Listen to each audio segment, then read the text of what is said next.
George was walking in his local mall when he suddenly got approached by an old man. The old man looked kind of confused. He asked for help, but before George could react, another man approached them. He took the old man with him. The old man seemed a bit confused. George kept following them. It looked like the man did not want to let the old man go.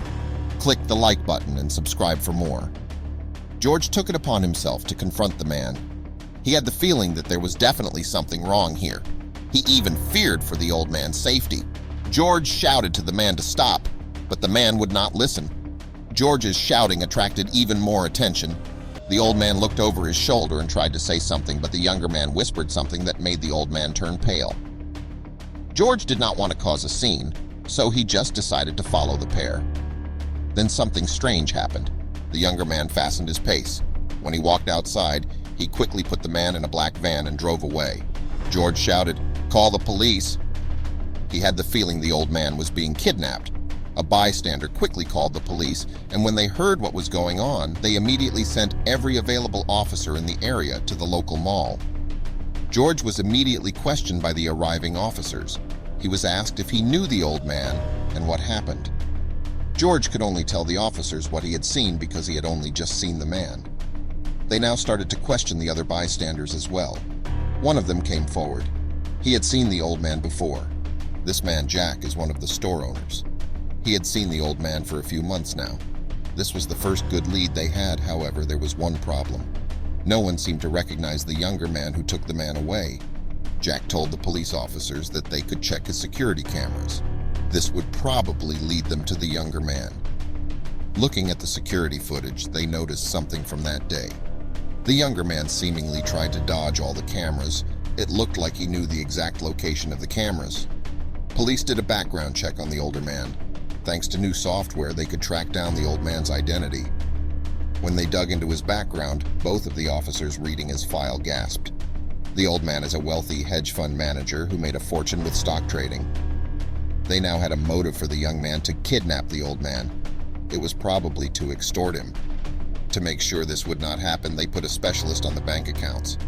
If something happened, they could track it.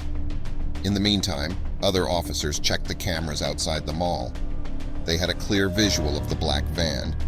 The van arrived later, which means the young man had some accomplices, and this started to look like an elaborate plan. Thanks to the cameras outside of the mall, they could clearly see the number plate of the van. To make things even more terrible, the van was reported stolen that same morning. The van was seen on several traffic cameras, which made it easier to track it down. Officers immediately hurried to the last seen location. But when they arrived at the location, they dropped to their knees. They had found the van, however, there was a huge problem. The van was completely burned out. There was only one solution. For this, they needed George. The officers decided to take George to the police station. He was the only one who could get a clear look at the young man. Every minute that went by, the old man was less likely to be found again. George was immediately taken to a composite drawer. George told in detail what the man looked like. This way, they could get a clearer picture of who they were looking for. When the drawing was done, they tried to match it in the database. After a few moments, something happened. There was a match. The police captain turned pale when he saw who they were looking for. This could not be him, could it? The match revealed the identity of a known felon, Marcus Lee. He was the leader of a local gang before he got thrown into prison. He got released a few months back and never reported back to his parole officer. The police captain put everyone in the force on high alert. Everyone needed to focus on finding Marcus Lee. He was the only one who could lead them to the old man. They had a list of his known accomplices. His former driver was one of them. Dave told the officers that Marcus had recently contacted him for a job. It would be a one-time thing, according to Marcus. After that, they would never see each other again. However, Dave said that he declined the offer. The officers did not believe him. When searching Dave's house, large stacks of cash were found. Dave had no clear explanation for these stacks. He was placed in a holding cell while his phone was cracked. If they could find Marcus's number, they could track it. Bingo. Apparently, from the looks of things this very morning, Marcus had left Dave a message that he needed help. They went back to Dave, but he had a waterproof alibi. The officers urged Dave to call Marcus. There was a human life at stake. Dave agreed to call Marcus, but after trying 2 times, they almost gave up. Then out of nowhere, Marcus called back. Dave put him on speaker. He sounded like he was suspicious or that he had something to hide. Marcus did not really seem keen on talking to Dave, but this convinced the officers that Dave was at least innocent. Dave kept Marcus long enough on the phone for the officers to track Marcus down. He was in a warehouse nearby. Had they finally found the old man? The warehouse was part of a shipyard. They broke open the doors and saw a whole bunch of workers. They spotted Marcus. When he saw the police force, he did not even try to run. He looked incredibly confused when they came to him. They took him by force. Marcus struggled a little bit, saying he did not do anything wrong. He felt like he was being attacked. When they asked about the old man, he got even more defensive. Marcus was brought to a lineup. George was called to identify the young man who he saw that took the old man. Without hesitation, George pointed at Marcus. There was no doubt about it. Marcus had done it. Marcus did not want to tell them more. Then the phone rang at the police office. There was a female officer on the phone telling them that she had found the old man at one of Marcus's known addresses. They immediately rushed to the home, where they indeed found a very confused-looking old man. He looked like he feared for his life. He did not want to come with the officers. They thought he must be referring to Marcus. When the old man was seated across from Marcus, something happened. The man told the officers that he did not know Marcus.